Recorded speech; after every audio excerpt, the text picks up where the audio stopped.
Hello दोस्तों, आज की कहानी अगर अच्छी लगे तो प्लीज मेरी वीडियो को लाइक और चैनल को सब्सक्राइब करें। सावित्री जी ने अपने बेटे वैभव को डांटते हुए कहा, वैभव बेटा, तेरी पत्नी क्या कहीं की महारानी है जो तू उसकी इतनी सेवा कर रहा है और उसके काम में हाथ बटा रहा है।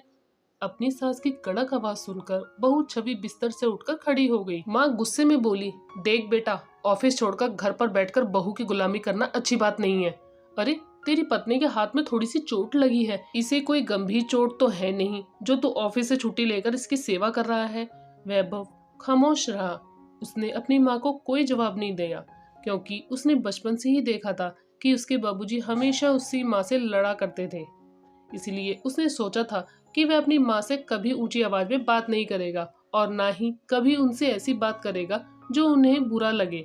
वह अपनी माँ का बहुत ध्यान रखता था, मगर पत्नी के आने के बाद से जब उसकी माँ पल पल उसकी पत्नी का अपमान करती थी तो वैभव को बहुत बुरा लगता था।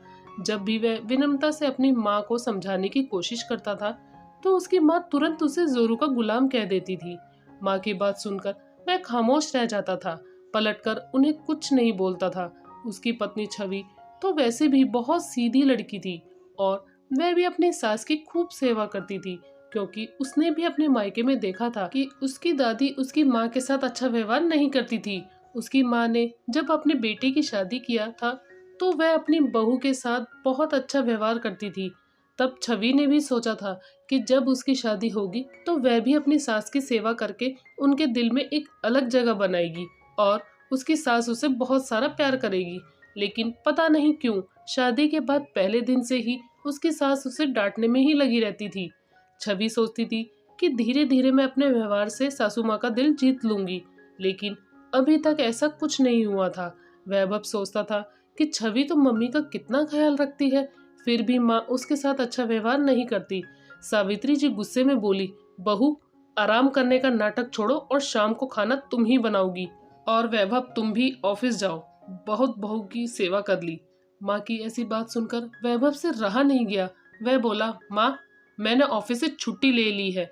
छवि के हाथ में चोट लगी है तो वह कुछ कर नहीं पाएगी, इसलिए शाम को डिनर मैं ही बनाऊंगा।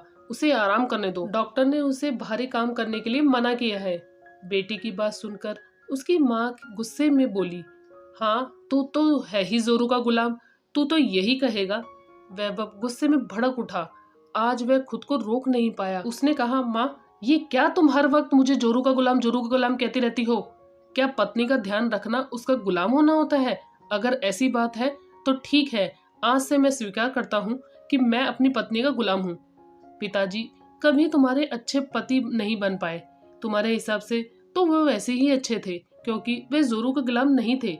अपने बेटी की बात सुनकर अब तो वह स्तंभ रह गई। उनकी आंखों में आंसू आ गए और वह चुपचाप अपने कमरे में जाकर मुंह फुलाकर बैठ गई। छवि ने वैभव से कहा, अरे, आपने मम्मी जी से ऐसी बातें क्यों कही?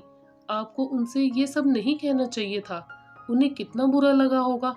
वैभव बोला कि माँ हमेशा मुझे जोरू का गुलाम कहती रहती है। ये मुझे अच्छा नहीं लगता।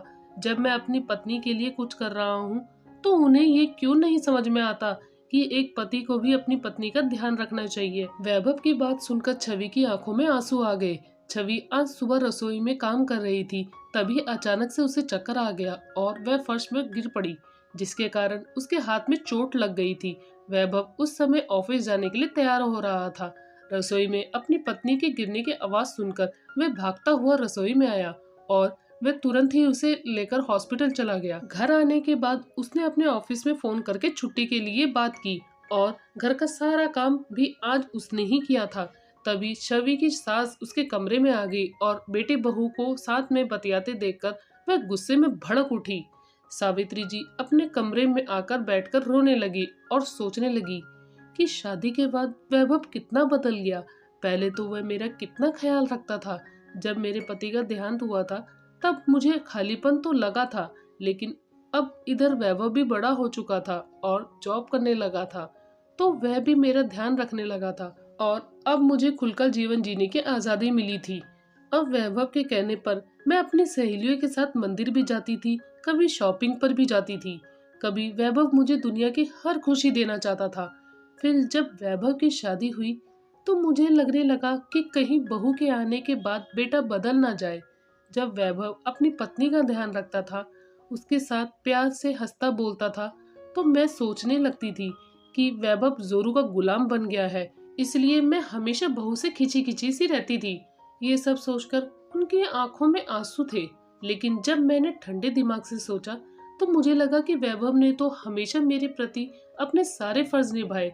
पिता के गुजरने के बाद उसने कभी मुझसे ऊंची आवाज में बात तक नहीं की, हमेशा मुझे खुलकर जीने के लिए प्रोत्साहित किया। उसी के प्रयासों से आज मैंने अपनी जिंदगी जीनी शुरू की है, लेकिन मैं उसे उसकी जिंदगी नहीं जीने दे रही हूँ। अगर मेरे हाथ में चोट लगी रहती और मेरे पति मेरे साथ घर के कामों में मेरी मदद करते तो मुझे भी बड़ा सुकून मिलता, लेकिन मैंने तो अपने बेटे को इस काम के लिए गुलाम कह दिया। सच में वैभव को बड़ा बुरा लगा होगा, इसलिए तो आज वह भी भड़क गया, वरना मेरा बेटा तो कितना सीधा साधा है।